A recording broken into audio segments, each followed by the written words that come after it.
Garden Basics with Farmer Fred is brought to you by Smart Pots, the original lightweight, long-lasting fabric plant container. It's made in the USA. Visit smartpots.com/Fred for more information and a special discount. That's smartpots.com/Fred. Welcome to the Garden Basics with Farmer Fred podcast. If you're just a beginning gardener or you want good gardening information, well, you've come to the right spot.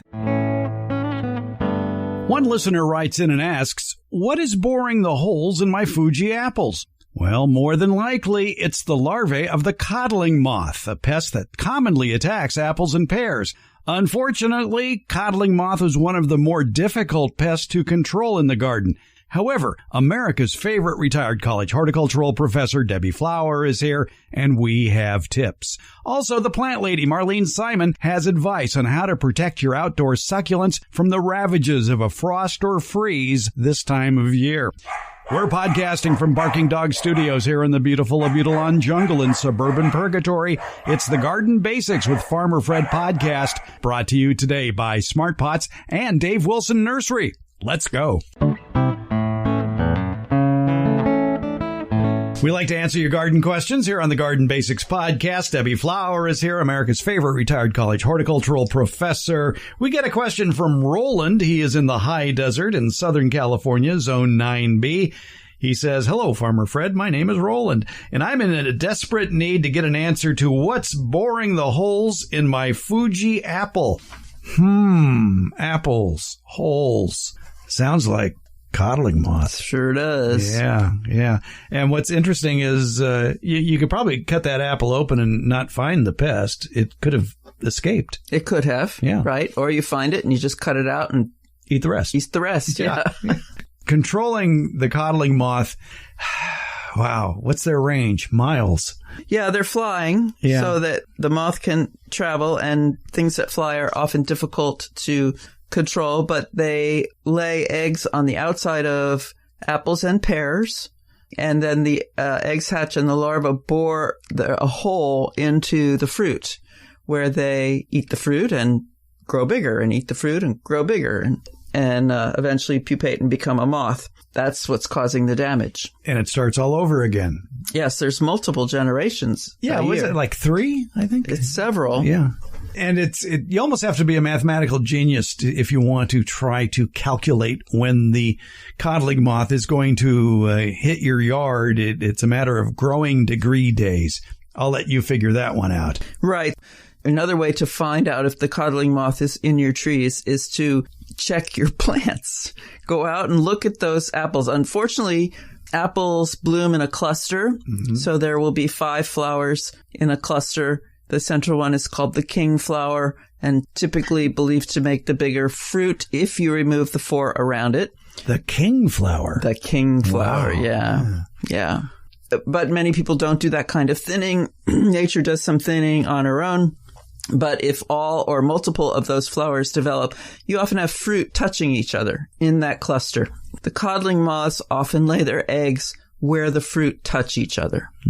And so what you're looking for is basically a mound of orange frass, which would be pieces of apple that either have or haven't gone through the gut of the larva and have been deposited on the surface because there's not room enough for the larva and the frass and the apple all inside. And it's going to be small. You would start this examination of your fruit about 6 weeks after pollination. So just keep track of when the flowers fall off and assume that that's pollination. Put 6 weeks on your calendar. Go out and walk around. Find the fruit. If they're infested, take them out and destroy them. The fruit at this point is very small. It is very small. It's the size of your thumb. Yes, and the hole's going to be like the tip of a pin. But I think that's good advice, though, about thinning it out then to the king flower. Right. In commercial production, they use chemicals, plant hormones that are bottled, and you spray it on the trees to cause a lot of the flowers, a lot of the fruit to fall off so that we get these big apples that you see in the grocery store. Now, in home production, without that thinning, you typically get smaller fruit. And you have this potential for the codling moth to hide from you where these two fruits touch each other and you can't even see the hole. So you have to do some good looking, use your hands, move things around. It's a big argument for keeping the tree short so that you can get to the fruit. And the sooner you get those codling moth larvae removed, the lower your population is going to be over time. And it sounds to me like Roland's has not gotten to them soon enough, and so he has a big population. Yeah, most people don't even think about their apples when they're just teeny tiny after flowering stage, but that is the critical time, and if you start seeing those little holes, you want to thin them out. Right. Yeah. Another way to time when you're going to do your checking of those fruit is to buy a pheromone trap. Pheromones are like hormones, then you can't smell it, but it's specific to the codling moth, and it's a mating hormone. And so it attracts the flying adult who's looking for a mate to copulate with, and then they lay these eggs. And so it will have pheromones and stickiness in it, and the adult will fly in and get stuck. Well, now you know they're in the neighborhood. Pretty soon they're going to start laying eggs. So give it maybe a week, and then you're going to go out and start looking for those little pinholes. I was reading here from the University of California about how you can do this in your home without breaking out your degree day calculator. And it says to check your fruit at least twice a week, looking for the first stings or the tiny mounds of the frass that you talked about. If you scrape away the frass, you'll see the tiny entry hole where the newly hatched larvae have just entered the fruit. Be sure to examine, as you said, the fruit where it touches another fruit. This is a common place. Spray the tree as soon as you see the first sting. However, first remove any fruit with stings from the tree, as the insecticide won't kill any larvae that have already entered the fruit. Expect to have more damage with this monitoring method than the degree day method, since it can be difficult to find the very first sting. Yes, it's like you don't have a life. You spend your time out in the yard checking every little itty-bitty apple on the tree, looking for little stings and orange frass. I'll have a link, by the way, to the degree day calculator to help you out in this. Now we come to the subject of sprays. Right. Yeah. So the sprays are going to be on the outside of the fruit. And when the larvae bite into the fruit, they're going to get a mouthful and it's going to kill them. So there is a fairly new biological insecticide called Cydex, CYD-X. It's a granulosis virus that affects only the caterpillar, the larva of the codling moth, and it's available to home gardeners here in California for one state. Codling moth larva must ingest this virus for it to be effective. Once ingested, the virus infects the digestive tract of the caterpillar, causing a disease that kills it within 3 to 7 days. It doesn't affect other insects, humans, pets, or wildlife. It's OMRI listed as suitable for use in certified organic production. And the University of California trials have shown that this product, when applied weekly during egg hatch throughout the season, is as effective as carbaryl sprays. Boo, carbaryl. Yeah, carbaryl's bad. Yeah, at controlling codling moth in backyard trees. More applications are needed, though, for this to work. Cydex also has the advantage of having no pre-harvest interval. That means applications can be made up until the time of harvest, and there's no limit on the number of times you can spray it. And, of course, read and follow all label directions on that. So this is a really nice pesticide. It's the kind we've started looking for many years ago that is specific to the pest we're trying to control. It doesn't harm bees and other insects or frogs or pets or humans or anybody else. Another registered, I won't say safe, but at least less toxic chemical spray you can use is spinosad, which is a biological product. It's a bacteria, right? Yeah, right. So there's bacteria and a virus. Spinosad has a broader spectrum. It will harm more things than just the codling moth, and I don't have the list in front of me, but it is sometimes also included in slug bait, iron phosphate slug bait to do earwig control. So it has, and I was cutting an apple that my neighbor gave me from her tree, and there was an earwig in the hole in the fruit. I think it just took over somebody else's hole, but I took it outside, threw it in the garden. If you really have a lot of spare time, you could bag your young fruit. Right. Yes, you can buy little netted bags. Well, they say the nylon bags won't work. They should be paper. Really? Yeah. Oh, whoa. Okay. I was thinking of my deciduous fruit trees in the prunus family as opposed to the apples. So yes, bagging the fruit. It's time consuming. Imagine that. And it also impedes the development of red color on the fruit. Red in all cases requires energy from light to form in plants. It's a red-leaved plant can often take more heat than a green-leaved plant of the same species because the red adds extra pigment in the leaf to absorb the energy from the sun. That's probably more than you want to know, but a bagged fruit apple will not turn red. So that's something to consider if that's critical to you. But there are specific types of bags that need to be used. The number 2 paper bag. Number 2 paper bags, right. Yeah. The nylon ones, apparently they can, the cotton ones, there are some cotton ones that some people have used that have worked, but nylon ones apparently aren't effective. My guess is the mesh is not tight enough to prohibit the adult moth from laying her eggs on the fruit. Yeah, this is a very time-consuming project because with the number 2 paper bags, it's cutting a 2-inch slit in the bottom fold of each bag, thin the fruit to 1 per cluster, slip the thinned fruit through the 2-inch slit so that it forms a seal around the stem, and staple the open end shut. But it won't work with certain short-stemmed varieties like Gravenstein. Thanks. All right. So, yeah. Or you live with it. Or you live with it. Yeah, they're still edible. Yeah. It's just that there's a pathway through there with the larva's remains, frass in particular, and you just cut it out. Make it a neighborhood project because those moths are going to be in your other neighbors. Right. If your neighbors have fruit as well, they're going to have them also. Will they overwinter in dead apple trees? They will overwinter. Well, I shouldn't say that without reading. I was going to say in mummies. Yes. But I don't know if that's true. Codling moths overwinter as full-grown larvae within thick silken cocoons under loose scales of bark and in soil or debris around the base of the tree, according to the University of California. Right. So I guess they take a dead tree. Yeah. Yeah. When I read that, I thought, well, then I would use a horticultural oil to suffocate them, but apparently it's not very effective. I would guess that the cocoon that it is in prevents the horticultural oil from getting to the body of the larva. And the way horticultural oil works is to suffocate the animal by covering its breathing pores, which are in its rear end, with the oil and plugging them. So what a way to go. Yeah. Jeez. But the oil has been found to be an effective adjutant, if that's the word, with the Sidex, the granulosis virus, or with spinosad. So adjutant meaning? Adjutant, extra ingredient. Extra ingredient, yeah. It helps. They have like a synergism. They help. Synergism. Adjutant. Yeah, synergism is probably not the right word. It just is more effective to use the two together than just one. Yeah. But there are restrictions on using oil, too. There are. Especially heat.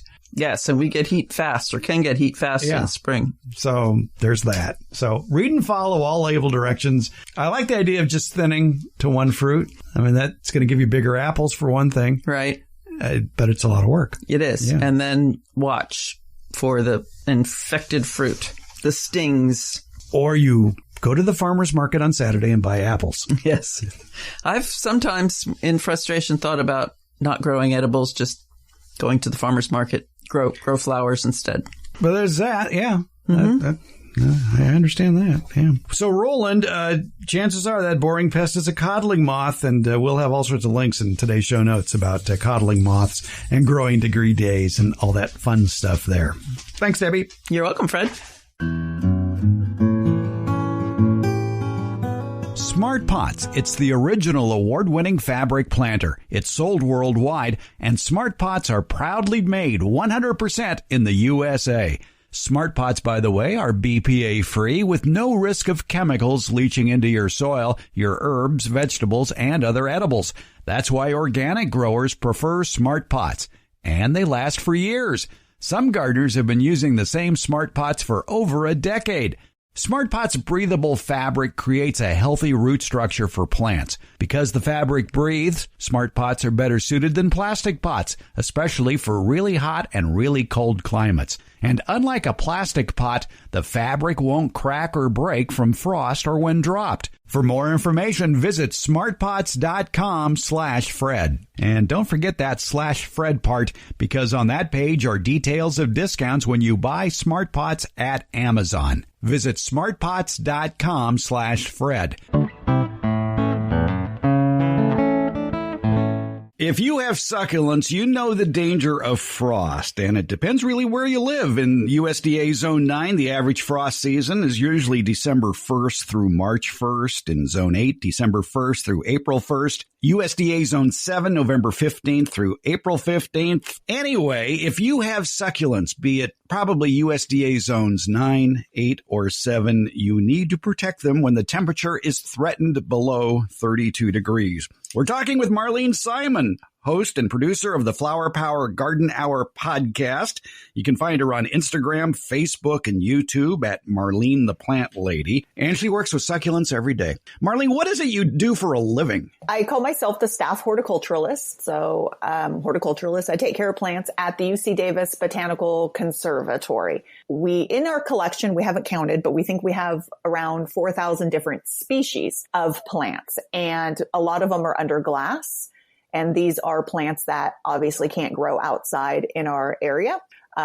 We even have succulents under glass because, as you were saying, some have to be protected from the cold. Actually, and some even don't even like temperatures below 50. It really just depends on where they're native to. What is the temperature inside the conservatory? What's the range usually? For our succulent room, we try not to allow it to get below 65, but it will sometimes hit down to about 55. It's an old greenhouse. It's really difficult to keep, the parameters. It's big parameter swings, basically. Having all those plants nearby gives you plenty of photo opportunities, and I would invite listeners to check out your Instagram feed for pictures of wild and crazy plants. Yeah, some of them are quite unusual. Some of our succulents are quite unusual, of course. And then we also are known for being one of the first to get the corpse plant, the Amorphophallus titanum, to bloom.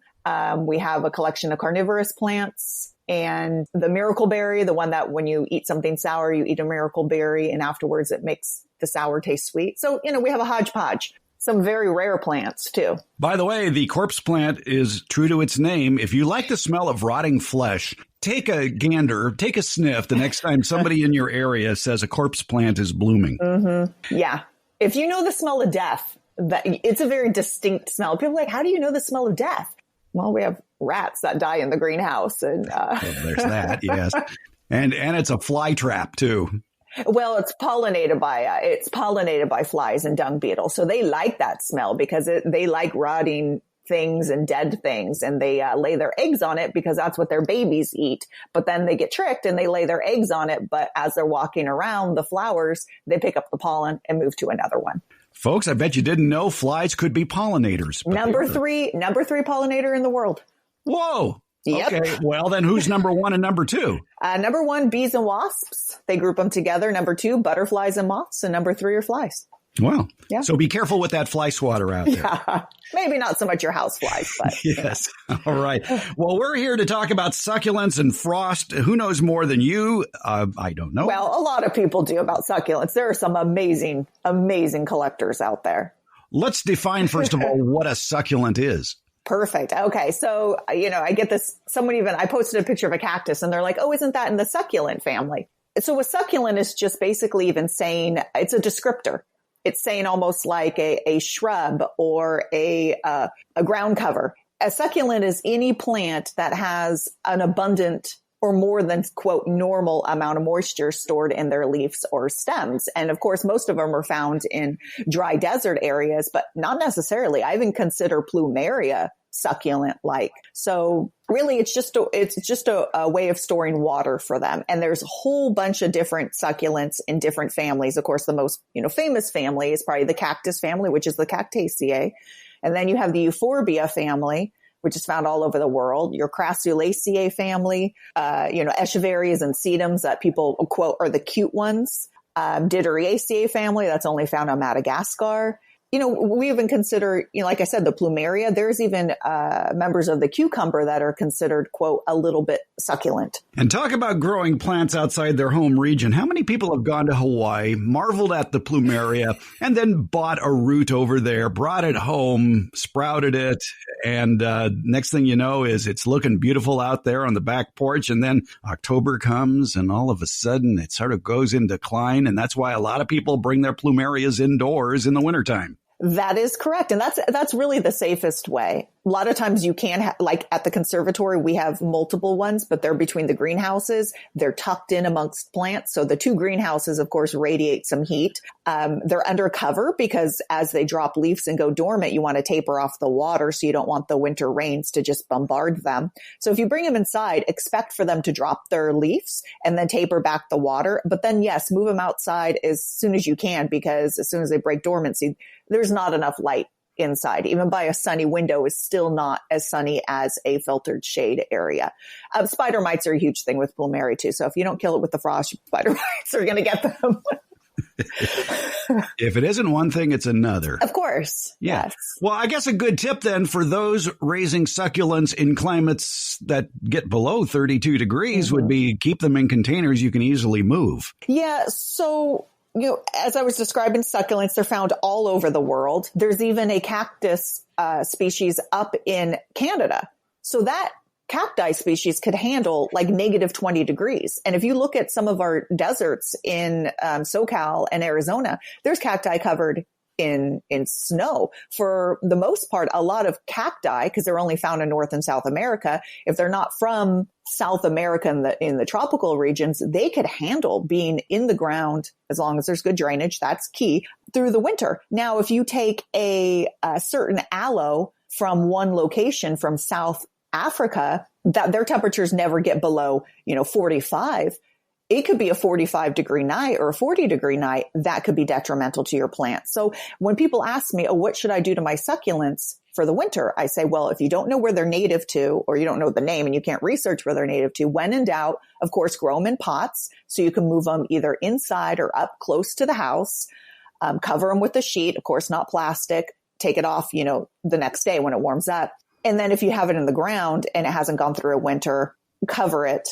But you really, ideally, I hate when nurseries don't label their succulents. They just label them succulent. So that's like saying tropical plant. Yeah, exactly. That's a plant. So really it's the cold, but also they need really good drainage in the winter too. So that's the other reason why in pots are great, because you can move them up under the under eaves of your house. If they're just in sopping wet water, they could the rots could get rotted away. What they do is they actually, if you notice your succulent sort of wrinkling in winter, they actually move some of the moisture out of their leaves to prevent, in case there is cold.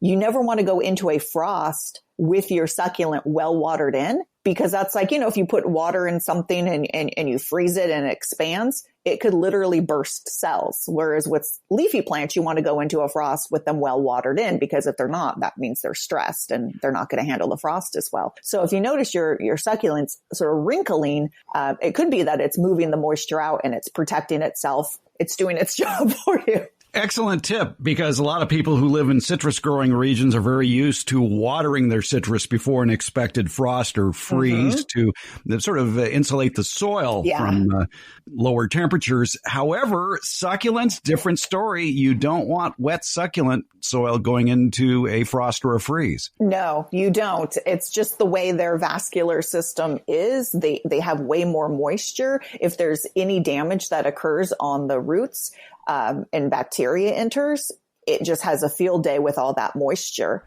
So that's one of the main reasons too, is it's, bacteria is a big problem, but yeah, so it's sort of just the opposite of leafy plants. But I would say when in doubt, if you don't know the name of your succulent or you don't know where it's native to, and it hasn't been through a winter before, if it's already gone through a winter and we've had frost, you should know its story and you should go, okay, it can handle this. Of course, there's those every 10 years we get severe frosts. But, I had a friend who is a big succulent grower. He was an expert in carnivorous plants. He moved into succulents. He redid his whole front yard in succulents. I have a picture of the first year he planted stuff and it looks like ghosts because he has cotton sheets all over his plants. And then it just was too much work. So he decided, okay, I'm not going to cover them. You know, I know where they're from. I know the names of them. They're borderline. We'll see. And, you know, if they died. He's like, okay, it wasn't meant to be in my garden.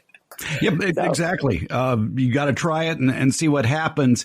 I think one mistake a lot of people make is they go into panic at the first frost that happens, and they forget to cover their plants or move their plants. And the next day they go outside and the plant looks okay. They figure, oh, well, this plant is frost hardy. Then they forget about the plant. And then frost number 2, frost number 3, freeze number 4, whatever happens, they go out in the yard and, there's dead leaves. Yeah, that's true, because it's sort of a cumulative effect as well. You know, they might be able to handle one night of that freeze, and then, you know, as more and more come along, the plant suffers more and more. If there is frost damage on your plant, of course, obviously move it inside or move it closer to the house. If you can't do that, cover it, but avoid pruning any of the sort of severe or the frost damage off, because that's protecting the plant. Of course, if you start noticing it turning brown and moving down the stem, cut about an inch past the brown, because that is showing you that there is more of a rot happening than just frost damage. But you never want to, and this goes for leafy plants too, if something gets frost damage,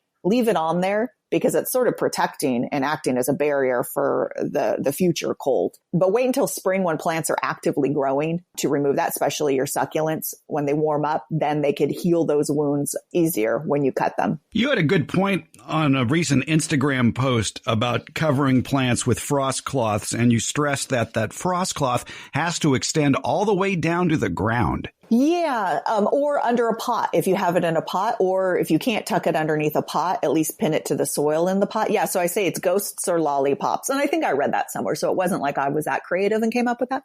But it's a good. Maybe it was you even. I don't know.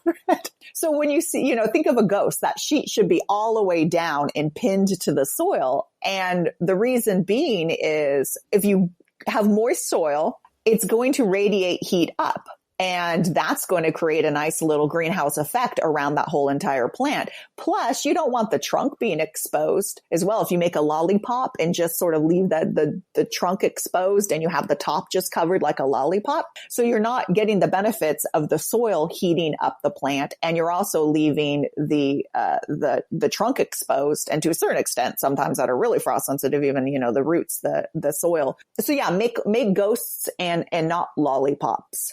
Exactly. Yeah. Especially with citrus. If you're covering citrus trees with frost cloths, you want to extend that frost cloth canopy all the way to the ground, but at the outer drip line of the tree and secure it there, because that allows more soil to radiate heat back up into the canopy of the tree. Exactly. And you don't need to leave them on the following day. Someone mentioned like, I did this and I got so many pests and it ended up killing my plant. Well, they're not meant to be left on throughout the whole entire winter. Most of the plants only need it when we do get a frost or their temperatures go below what they're happy. Like, lemons, I don't cover my finger lime. I wouldn't cover it unless it gets to 20. But then I would take it off the next day because we're going to warm up to 50 or 60 and I want it to get the sunlight. So try not to be too lazy of a gardener. I mean, I'm guilty of that. Well, we all are. I know. But it's going to benefit your plants, not something you want to leave on all winter. Yeah, exactly. Let the sun shine through to help radiate some heat back onto the soil. Exactly. Yeah. People may not realize that frost cloths come in different weights. They may, jam on down to the garden center when the guy on TV says, it's going to get down to freezing tonight. And they just grab the first cloth available. But there are different weights available that offer varying degrees of protection. Yeah. Normally nurseries only carry one. I think I went to I went to our local Ace and it's one. That was it. So if that's the case, I suppose you could double up on it. I also sometimes, recommend if you have a lot of plants you need to cover, the frost blankets can be a little pricey. I mean, so cotton sheets you could buy at a thrift store or at a pretty cheap store if it's, but the same thing is if something needs more protection, you could double it up. You don't want to use plastic, of course. And ideally, you would even prop it up above so airflow goes around all the foliage. So it's not just laying on the the foliage, but I'm guilty of that sometimes if I know I'm going to take it off the next day. One option, too, in case it rains, you don't want heavy cotton on the plant because that could break the leaves. But a lot of people in their gardening wisdom have found out that if you stick a straight pole up through the middle of the plant or near the middle of the plant and sort of drape that cloth teepee style, it allows the rain to run off to the sides and you're still protecting the plant as long as that teepee goes all the way to the ground. Yeah, I think we're really lucky in zone 9 where I'm at is if it's raining, it's generally not a frost. So, so like it's raining now and I went outside, I'm like, oh, it's quite pleasant out. But, that's not the case. Or if you do forget it and, it rains. But yeah, it's good. You don't want that. That's why sometimes you don't want to use one of those, a heavy blanket too, because it can, get really heavy and snap limbs off. We'll have links in the show notes for where you can find heavier duty frost cloths if you need some more protection from winter weather. But again, frost cloths are only good for a few degrees of protection. If you're expecting a hard freeze, your best bet is moving the plant. Yeah. And if you don't know the name of the plant too, we're talking succulents. And if you don't know the name of the plant, you haven't had it for a full year to see how it's, grow it in a pot. Move it up close to the house, try to find the name ahead of time because even outside, even protected, it might still be too cold for it. Like I said, we have some succulents that don't really want to get below 50. And that's every night for us. So if you have a constant 50 or 45 or 40 degree night, the plant's going to get stressed. And then eventually it's going to just die. I did that with my plumeria. I left it outside. It was sort of a test. I moved it outside because I had spider mites. And, like I said, I consider plumeria somewhat succulent and it was fine. It was fine. I'm like, oh, it's happy. Oh, it's happy. And then all of a sudden just wrinkled stems and rot. I'm like, not so happy anymore. All gardening is local, and there may be areas in your yard with microclimates that are warmer than others. And one strategy is to get yourself a digital thermometer that records the day's low and the day's high temperature and put it at various parts of the garden. And then compare it to that thermometer you have on the side of the house. The temperature gauge on the side of the house is going to register much higher, giving you a false sense of security about what's happening out in the garden. So stick that digital thermometer out in the garden and notice the temperature difference. I know here at my place, there could be a 6-degree difference between what it says on the wall versus what it says out in the citrus orchard. 100% for sure. I always say I describe it as out in the open, or, I used to say back 40 out in the open. There's a big difference between even up against a fence tucked amongst plants up in your patio. And I also tell people to utilize your south walls. If you have a south wall, it's amazing sometimes what you could overwinter against them because that's going to be the area that radiates the most heat. But of course, you still want a thermometer to check because that could also, once again, be sort of misleading. Could the opposite happen to a succulent? I know that in my experience, using the effects of a south-facing fence on a concrete patio and having plants, it's great for the snow peas this time of year for production. But in the summer, the tomatoes will be dead by July or August because there's way too much heat. What about succulents? Can they be damaged by too much heat? 100%. So some of them are not adapted to full sun. We have one that comes to mind is called Stapelia. It's actually a fly-pollinated member of the milkweed family, and it creeps along the ground, but in the wild, it actually grows on the understory of slightly larger plants. So if you were to put that, even in full sun without a wall, you'll notice discoloration and burning. So if we put it up against a south wall, or if you have, the succulent leaf, some people send me pictures and they're like, what is this big brown blotch in the center, say, of my jade plant? And that's sunburn. So people aren't aware that a lot of succulents can sunburn with their leaves being exposed to the south exposure. And also they can get stressed. And what happens when a succulent gets stressed like I mentioned, for the winter, what they'll do is they'll move water out and they get more wrinkly. They could also turn red. That is sort of a survival mechanism. In the winter, succulents could turn red because if they're stressed for water, we have this group of aloe vera, or not aloe vera, it's just aloes. I made the mistake. People do just aloes out in front of the greenhouse, south facing, and we don't water it all summer. It only gets winter rain. So by end of summer, they're red and their leaves are sort of folded up more. So what they're trying to do is prevent photosynthesis and sun from hitting them. So they sort of like curl up, the leaves curl up. And what succulents do is they want to sort of mask their chlorophyll because they don't want to photosynthesize, which requires water use. So the other pigments, the red pigment anthocyanin, becomes more dominant. So that's why sometimes your succulents turn red in the summer, and sometimes they'll turn red in winter for the same reason as they really aren't photosynthesizing. So they don't need that chlorophyll. Towards the end of winter, people may notice burnt tips on some of their succulents. What is the best way to prune the tips? Wait until spring when new growth occurs, because as soon as you cut that's a wound. So you don't want rain soon after you make those cuts, because that's a perfect entrance for water. And as I stated before, they're already full of water, and that's a perfect entrance for bacteria, which could multiply in a very moistureful water or leaf. So just, you could snip the ends off, or you could leave them be, depends on your aesthetic preferences. But yeah, wait until they start growing actively in spring, because they'll heal much better.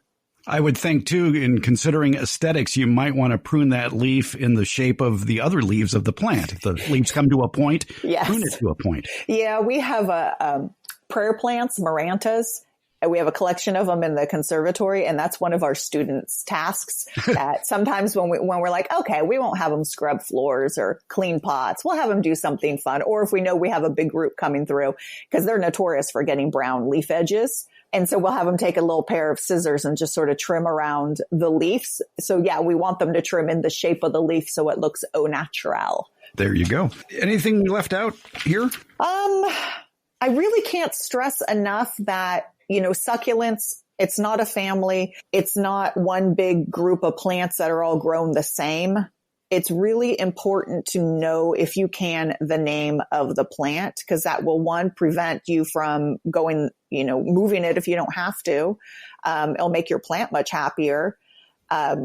Stress also that don't go into a frost watering your succulents, and don't have them inundated with moisture. So if you have them in the ground and they rot after the winter, and it's not the frost and the cold, it's most likely your soil. So you're going to want to think about amending your soil next time you plant some succulents. And that goes for natives too. I always say it's not the summer that kills your succulents and your native plants. It's the winter wetness that kills most California natives and succulents, because they just aren't adapted to the soils that we have in most yards. Do you have any good books or websites that you like to use for researching succulents? I wish I could say yes, but I don't.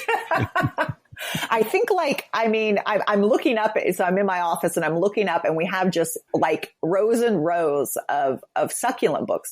Every succulent grower, they could become quite, I'm looking at a book that's just lithops. I'm looking at a book that's just succulents from Madagascar.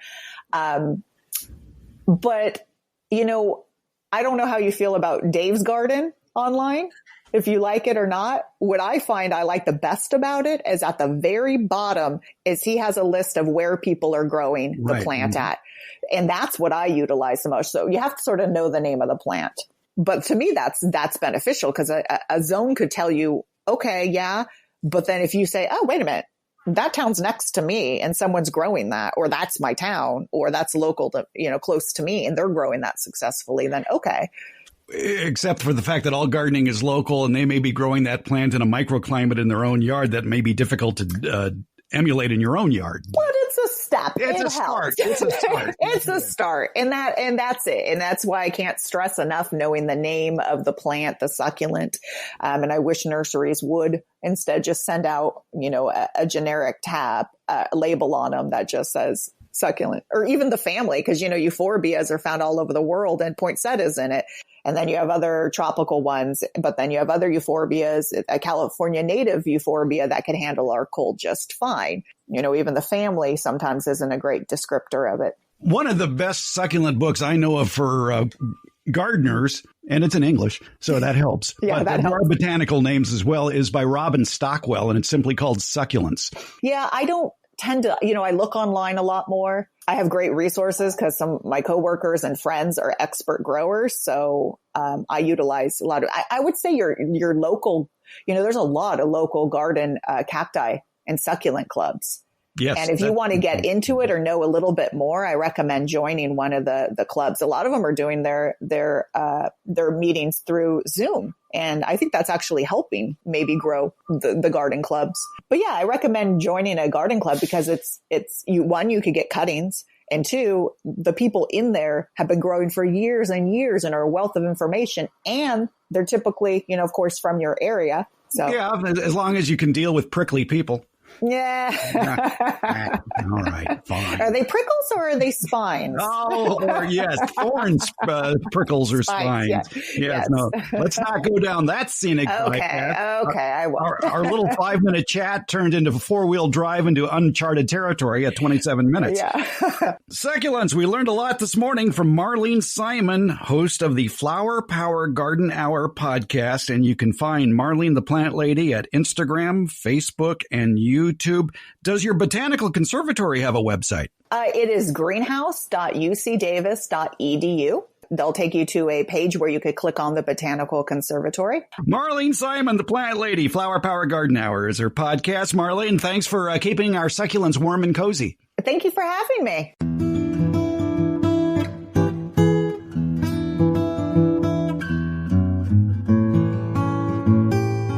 The weather may not be perfect for outdoor gardening right now, but now's the time to plan the what and the where of what you want to plant for the future. And to help you along, it pays to visit your favorite independently owned nursery on a regular basis throughout the fall and winter just to see what's new. And coming soon to that nursery near you is Dave Wilson Nursery's excellent lineup of farmers market favorites, great tasting, healthy fruit and nut varieties. They'll already be potted up and ready to be planted. And we're also talking about a great selection of antioxidant-rich fruits, such as blueberries, blackberries, raspberries, goji berries, grapes, kiwi, mulberries, gooseberries, figs, and pomegranates. Wholesale grower Dave Wilson Nursery has probably the best lineup of great tasting fruit and nut trees of any grower in the United States. Find out more at their website, davewilson.com. And while you're there, check out all the videos they have on how to plant and grow all their delicious varieties of fruit and nut trees. Plus, at davewilson.com, you can find the nursery nearest you that carries Dave Wilson's plants.